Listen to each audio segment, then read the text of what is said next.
Le texte de ma prédication de ce matin se lit au chapitre 20 de l'Évangile selon Jean.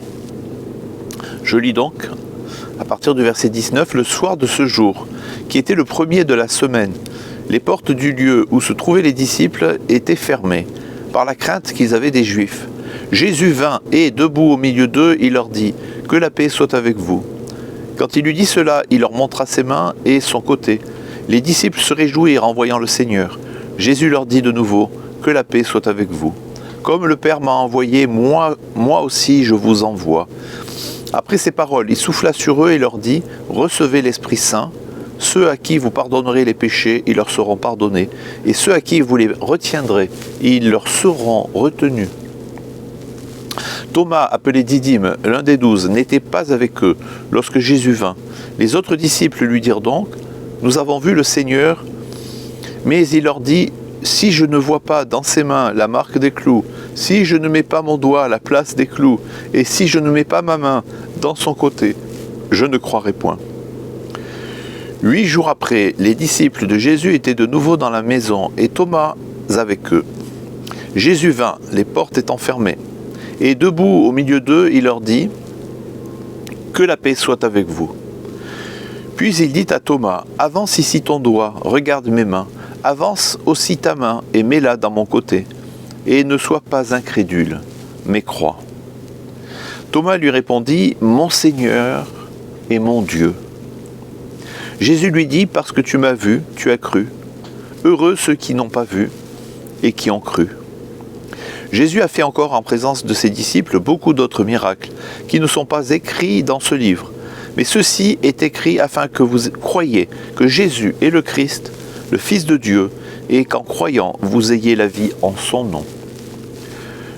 Jusqu'ici, la parole de Dieu. Seigneur, à qui d'autre irions-nous? C'est toi qui as les paroles de la vie éternelle. Amen. Il y a des noms qui collent à la peau comme une étiquette qu'on n'arrive plus à décoller. Pour Thomas, ce nom, c'est le sceptique, le méfiant, l'incrédule. C'est presque devenu un proverbe. C'est un Thomas, comme si douter l'avait défini pour toujours. L'incrédulité de l'apôtre Thomas dans Jean 20 a profondément marqué l'imaginaire occidental. Son refus de croire à la résurrection sans preuve tangible. Si je ne vois pas, si je ne mets pas mon doigt, je ne croirai point. En fait une figure littéraire et symbolique puissante, celle du sceptique, du chercheur de vérité, de l'homme moderne face à l'invisible. Mais si nous regardons bien, nous verrons que Thomas n'est pas seulement celui qui a douté.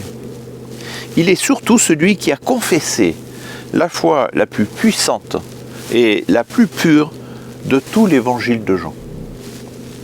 De sa rencontre avec le ressuscité jaillit l'une des plus puissantes confessions de foi du Nouveau Testament, « Mon Seigneur et mon Dieu ».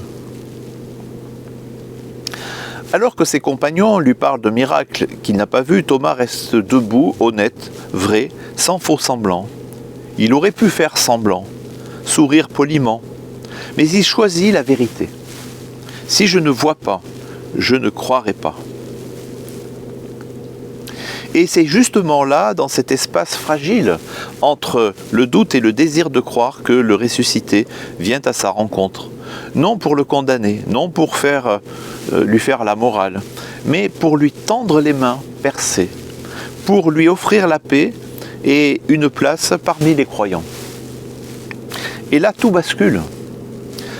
Ce n'est pas un simple « je crois maintenant », ce n'est pas un hochement de tête discret, non, c'est un cri, une déclaration, un basculement du cœur, « Mon Seigneur et mon Dieu ».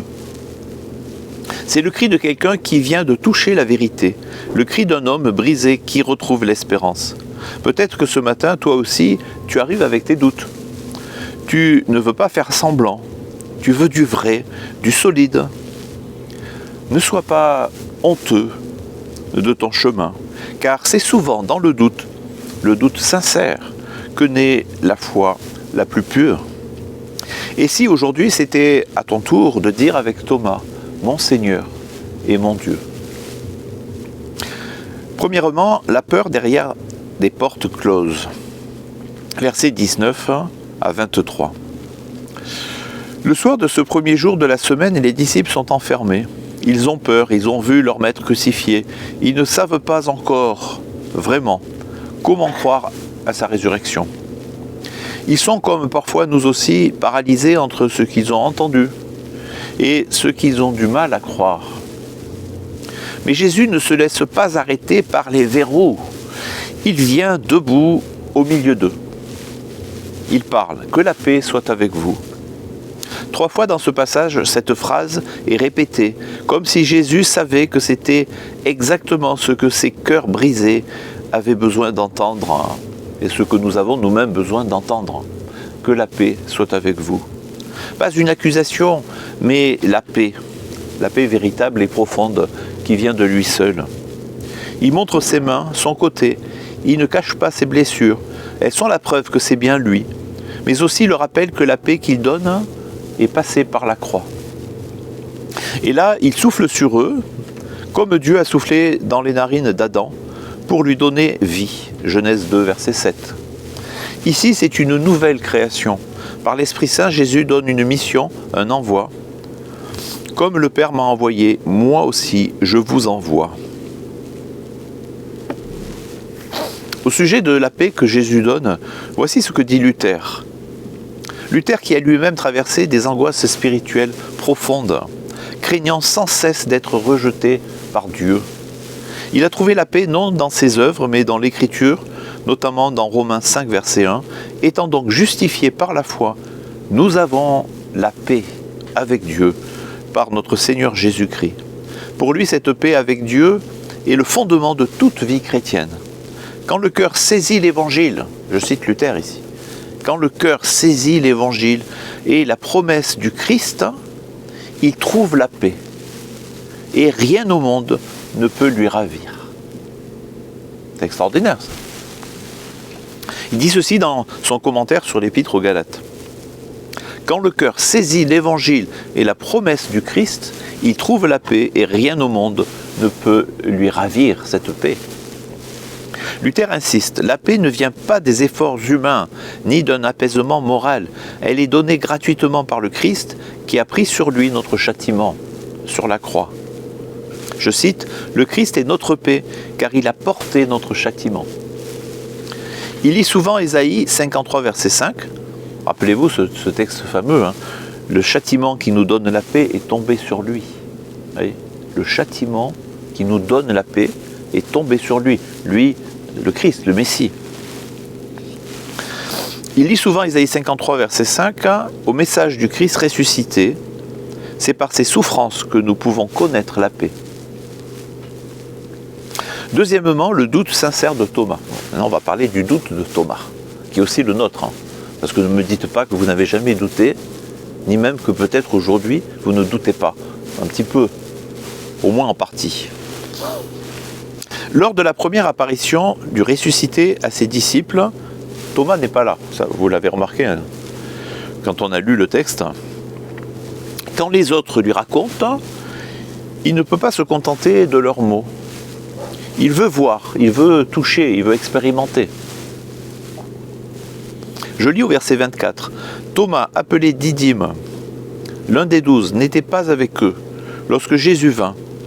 Les autres disciples lui dirent donc, nous avons vu le Seigneur. Mais il leur dit, si je ne vois pas dans ses mains la marque des clous, si je ne mets pas mon doigt à la place des clous, et si je ne mets pas ma main dans son côté, je ne croirai point. Vous voyez qu'il a l'air déterminé. Hein. Je ne croirai point. Tant que je n'ai pas vu, tant que je n'ai pas expérimenté, tant que je n'ai pas mis mon doigt, etc., dans la marque des clous, eh bien, je ne croirai point. On a souvent critiqué Thomas. Mais en réalité, combien d'entre nous ont aussi besoin de ce contact réel? Surtout quand la vie vous a blessé, quand la mort semble avoir eu le dernier mot, quand tout ce qu'on croyait solide s'écroule. Thomas ne rejette pas Jésus. Il veut être sûr. Vous voyez, la nuance est importante. Il veut rencontrer, car on voit bien qu'il a un réel désir de croire. Et ce doute-là, ce n'est pas le contraire de la foi. C'est parfois son chemin. Beaucoup de théologiens ont vu en Thomas l'image de tout croyant qui passe du doute à la foi. Saint Augustin, par exemple, écrit « Thomas doutait pour que nous ne doutions plus. Thomas doutait pour que nous ne doutions plus. » Il dit ça dans un sermon 145. Pour Augustin, le doute de Thomas n'est pas une faute honteuse, mais une pédagogie divine. Par son hésitation, Thomas devient un témoin pour tous ceux qui ne verront pas Jésus de leurs yeux, mais croiront par la foi. Grégoire le Grand insiste beaucoup sur la tendresse de Jésus envers Thomas. Je cite, « Ce n'est pas par hasard que ce disciple fidèle était absent. Ce n'est pas par hasard que Thomas doute alors que d'autres ont cru. En touchant, il guérit en nous la blessure du doute. » Pour Grégoire, l'incrédulité de Thomas a renforcé la foi de l'Église. Dieu a permis son doute pour édifier des générations de croyants qui n'auraient pas de preuves physiques. Dans son commentaire de l'évangile de Jean, Calvin ne condamne pas Thomas de manière dure. Il y voit un reflet de notre propre nature humaine. La foi est difficile et le doute fait partie du chemin spirituel. Je cite, « Il faut accorder à Thomas que ce n'est pas tant par malice que par faiblesse humaine qu'il a refusé de croire. » Commentaire sur Jean 20, verset 25. Calvin souligne que Thomas ne demande pas seulement à voir, mais à toucher, ce qui montre un esprit très exigeant. Pourtant, Jésus ne le rejette pas. Il vient à sa rencontre dans sa faiblesse, ce qui révèle la miséricorde du Christ. Troisièmement, la rencontre. Du doute à la foi. Versets 26 à 29. Je lis le verset 26. 8 jours après, les disciples de Jésus étaient de nouveau dans la maison et Thomas avec eux. Jésus vint, les portes étant fermées. Et debout au milieu d'eux, il leur dit « Que la paix soit avec vous. » 8 jours plus tard, un temps d'attente, un temps d'interrogation. Jésus revient. Même décor, les portes sont fermées. Même phrase, que la paix soit avec vous. Mais cette fois, il se tourne vers Thomas. Il l'a entendu. Il le connaît, comme il nous connaît chacun par notre nom, mais il nous connaît personnellement. Il sait quels sont nos doutes. Il connaît nos forces, il connaît aussi nos faiblesses. Et il faut savoir que Jésus est toujours disposé à se tourner vers nous personnellement, d'une manière ou d'une autre. D'une manière mystérieuse, évidemment, on aimerait avoir aussi cette chance de voir le Christ ressuscité, d'avoir eu une apparition du Christ ressuscité. Évidemment, là, il s'agit des premiers temps de l'histoire de l'Église. Et ce qui est arrivé aux apôtres l'a été aussi pour notre instruction. Et on voit que Jésus se tourne vers Thomas. Ça veut dire que Jésus se tourne aussi vers chacun d'entre nous, individuellement. Ça, c'est très important. Jésus, c'est pas simplement le Seigneur d'un peuple, voyez, général. Non, il est aussi le Seigneur de chacun. Et il nous aime personnellement, comme il nous connaît personnellement. Et on le voit qui se tourne vers Thomas. Cette démarche est assez extraordinaire. Si on y réfléchit bien, si on se met à la place de Thomas, c'est vrai que nous, on aimerait bien aussi que le Christ se tourne vers nous et nous adresse une parole personnelle, voyez. Et il le fait, hein. Donc il se tourne vers Thomas, et on voit que Jésus n'humilie pas Thomas. Il aurait pu lui faire des reproches, hein. Comment se fait-il que tu doutes? Tu vois bien que tes camarades, les autres disciples, eux, ne doutent pas. Et toi, tu doutes. Vous voyez, il aurait très bien pu, on aurait très bien pu imaginer un Jésus faisant des reproches sévères à Thomas, mais il n'en fait rien. Il l'invite. Vous voyez, c'est plutôt une invitation, une exhortation, parce que Jésus n'est pas un dictateur. Jésus n'est pas Staline, ou Lénine, ou je ne sais trop qui. Non. Jésus, c'est le bon berger qui connaît ses brebis. Verset 27. Puis il dit à Thomas, avance ici ton doigt, regarde mes mains, avance aussi ta main et mets-la dans mon côté, et ne sois pas incrédule, mais crois. Je cite Calvin, le Seigneur ne le repousse pas comme indigne, mais il daigne l'amener doucement à la foi. Oui. il daigne l'amener doucement à la foi. Jésus répond au doute par la rencontre. Il vient à la hauteur de la foi vacillante de Thomas. Et là, plus besoin de toucher. Thomas voit et croit. Vous voyez, le texte ne dit pas que Thomas a mis sa main ou son doigt dans les plaies du Christ. Jésus lui dit de le faire, mais on ne sait pas s'il l'a fait. Par contre, ayant vu Jésus s'étant adressé à lui personnellement, cela a suffi. Et là, vous voyez qu'il est écrit, il vit et il crut. Et son cri résonne à travers les siècles, mon Seigneur et mon Dieu. Alors, il faut vraiment imaginer Thomas qui passe du doute à la foi, et pas n'importe quelle foi, puisqu'il est en train de confesser que Jésus-Christ est Dieu. C'est pas rien, ça. Enfin, vis-à-vis des, vous savez, il y a des sectes qui nient la divinité de Jésus-Christ, les témoins de Jéhovah, les Mormons, etc. Ils n'y croient pas, à la divinité de Jésus-Christ. Mais là, on voit que lui, Thomas, pour lui, Jésus-Christ est Dieu. Donc, il s'adresse à lui en lui disant, mon Seigneur. Il aurait pu s'arrêter là. Et ensuite, il rajoute « et mon Dieu ». C'est fou quand on y pense. Il s'adresse à Jésus ressuscité, et là, il comprend que Jésus, alors plus tard, l'Église établira le dogme de la Trinité, Dieu Père, Fils et Saint-Esprit. Père, Fils et Saint-Esprit. Mais à ce moment-là, il n'y a pas encore le concile de Nicée. Vous voyez, et pourtant, Thomas comprend que Jésus n'est pas un simple homme, c'est pas un prophète, c'est pas un sage, c'est beaucoup plus, c'est Dieu lui-même. Une confession unique dans l'évangile de Jean, c'est la seule fois que vraiment on voit un apôtre qui confesse clairement que Jésus-Christ est Dieu. Et il ne voit plus seulement donc un maître, un prophète, mais le Fils du Dieu vivant et Dieu lui-même. Alors en grec, parce que là il faut approfondir, une telle confession de foi, il ne faut pas juste glisser dessus. Il faut surtout pas, il faut bien comprendre, on s'arrête, on essaie de comprendre. Alors en grec c'est o kurios mou, o théos mou. Ça c'est le texte original. On a traduit mon Seigneur et mon Dieu. Donc Seigneur kurios en grec et mon Dieu, donc o théos mou. Théos ça veut dire Dieu, mou ça veut dire mon.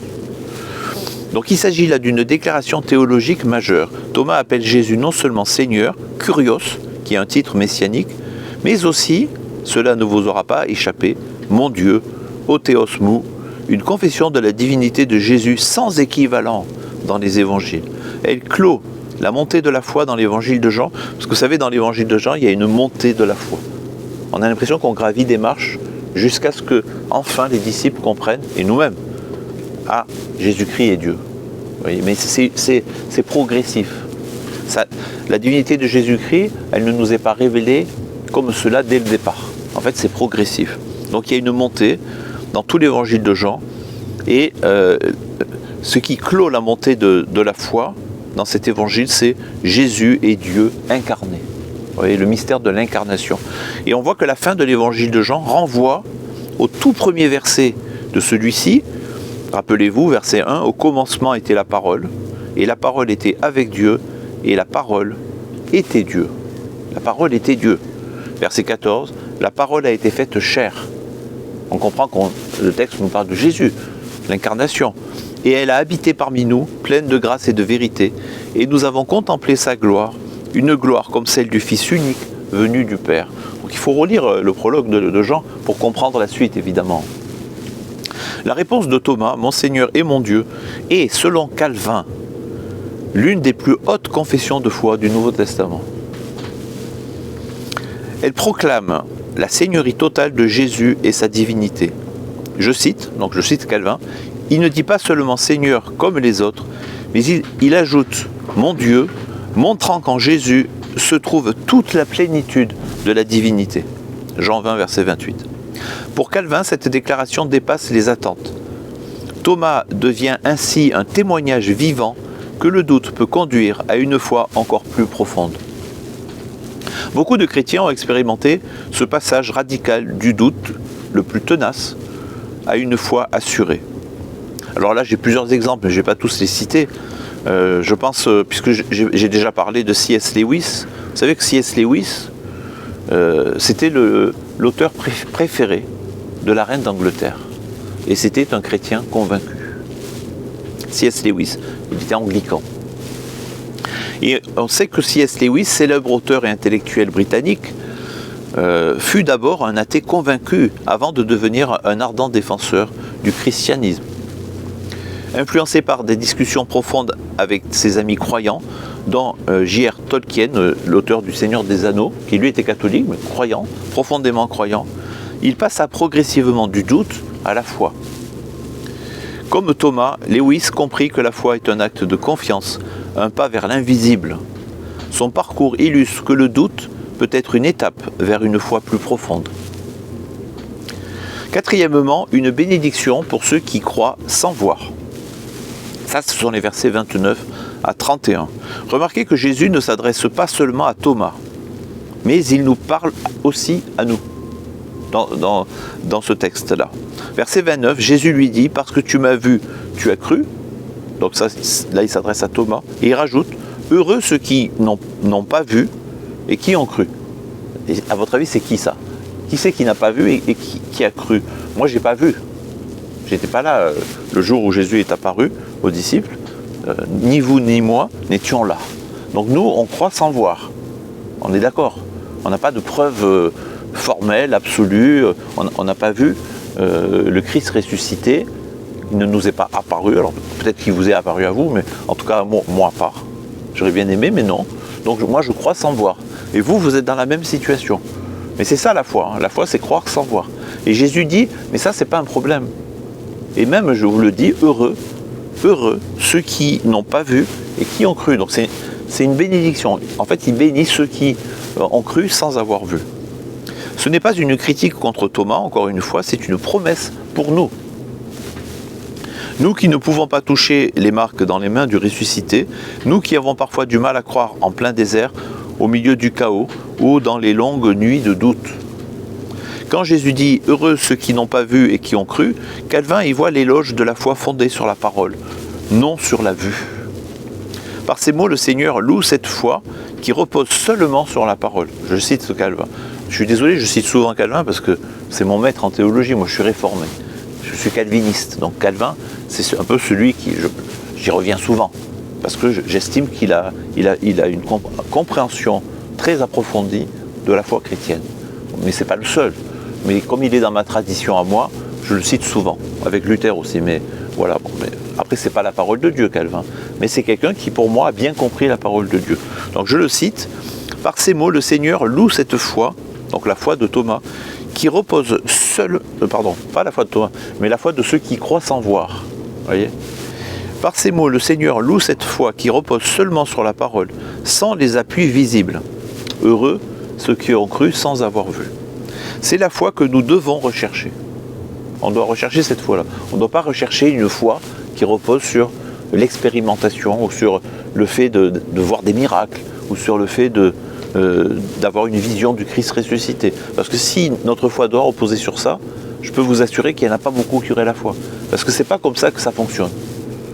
Ce n'est pas comme ça que Dieu parle aux hommes. Il parle aux hommes à travers la Bible.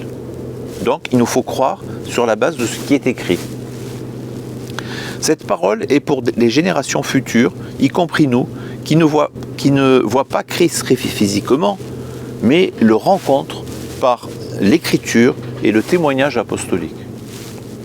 Cette tension entre la foi et le doute a inspiré écrivains, philosophes et cinéastes jusque dans la culture populaire.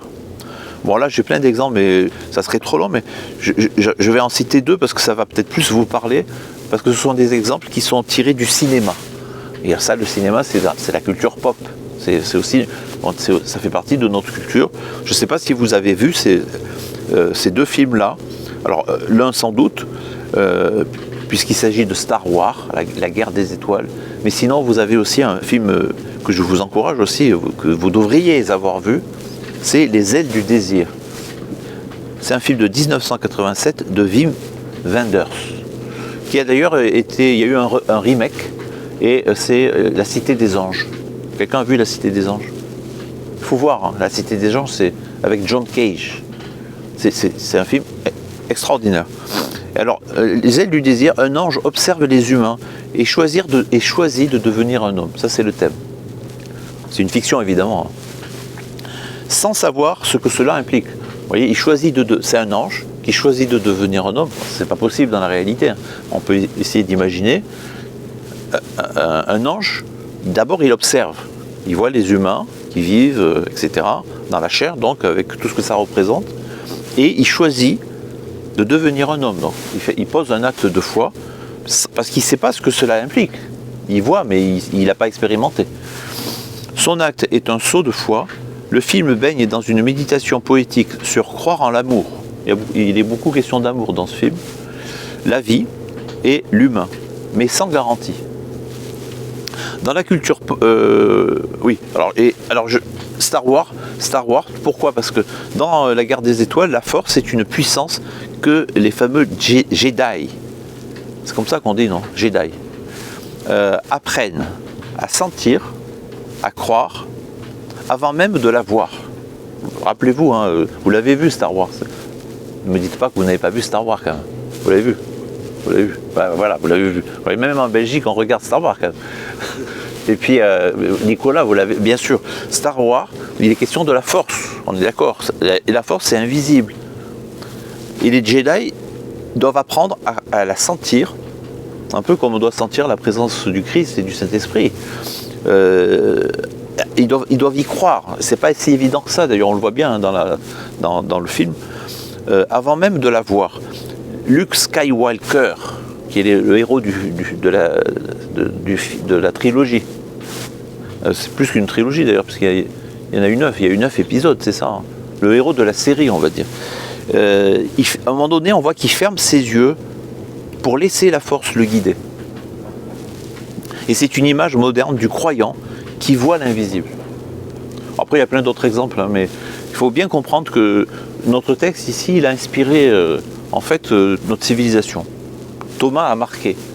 L'histoire, ce qui s'est passé là, c'est quelques versets. En réalité, on les voit en arrière-plan, en arrière-fond de beaucoup d'œuvres, que ce soit littéraires, philosophiques, cinématographiques, etc. Bon, conclusion. Il y a dans l'apôtre Thomas une honnêteté brute. Il ne joue pas un rôle. Il ne fait pas semblant de croire pour être accepté par les autres. Vous savez, des fois, ça peut arriver, ça. Il est loyal à sa conscience. Il veut voir, toucher, comprendre. Et peut-être que vous, jeunes soldats, vous vous reconnaissez en lui. Car l'univers militaire forge des gens lucides qui ont vu des réalités dures, ou peut-être vous serez appelés à en voir aussi, hein. Vous êtes encore jeune, mais moi j'ai vu aussi des réalités dures dans le monde militaire quand on est sur certains théâtres. C'était le cas en Afghanistan ou au Mali. On voit des réalités extrêmement dures. Et les soldats ne croient pas au discours édulcoré, parce qu'ils connaissent la vie. En tout cas, ils apprennent à la connaître sous son aspect le plus dur parfois, hein. Parfois le plus sombre aussi. Thomas, c'est chacun de nous quand nous cherchons des réponses. Mais Jésus est le même, fidèle, patient, présent même derrière les portes closes. À celui qui doute sincèrement et qui a un vrai désir de croire, il tend la main. Vous connaissez le poids de la peur, la dureté des décisions, la solitude intérieure. Thomas aurait pu être un des vôtres. Alors aujourd'hui, quel que soit l'état de ta foi, que tu sois fort ou en train de vaciller, entends cette parole, que la paix soit avec toi. Et que ton cœur puisse répondre avec Thomas, avec force, avec détermination, et pourquoi pas avec émotion, mon Seigneur et mon Dieu. Amen. Nous prions le Seigneur. Seigneur Jésus-Christ, toi qui es entré dans la pièce close, non pas avec reproche, mais avec paix, viens aujourd'hui dans nos vies, comme tu es venu au milieu des tiens. Nous t'ouvrons les portes verrouillées de notre cœur, nos craintes, nos blessures, nos incompréhensions. Toi qui as montré tes mains percées, toi qui n'as pas caché tes cicatrices, apprends-nous à voir dans tes blessures la preuve de ton amour. Et dans ta présence, la source de notre espérance. Seigneur, comme Thomas, nous doutons parfois. Nous avons besoin de voir, de comprendre, de toucher. Mais tu ne nous rejettes pas pour cela.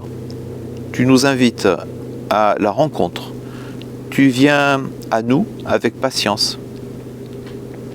Alors nous te prions, viens à notre rencontre dans le silence de notre prière, dans la parole que nous lisons, dans la fraternité de ceux que tu nous donnes comme compagnons de route. Fais grandir en nous cette foi simple mais profonde, qui peut dire malgré les larmes, malgré les doutes, mon Seigneur et mon Dieu. Seigneur, rends-nous attentifs à ta paix, donne-la à ceux qui sont dans l'épreuve, dans le combat, dans la solitude. Sois proche de celles et ceux qui, comme nous, cherchent un sens, une lumière, une vie nouvelle. Par ton Esprit Saint, renouvelle nos cœurs, envoie-nous dans le monde avec cette paix que rien ne peut ôter, et fais de nous des témoins de la résurrection. Nous te le demandons en ton nom, toi qui vis et règnes pour les siècles des siècles. Amen.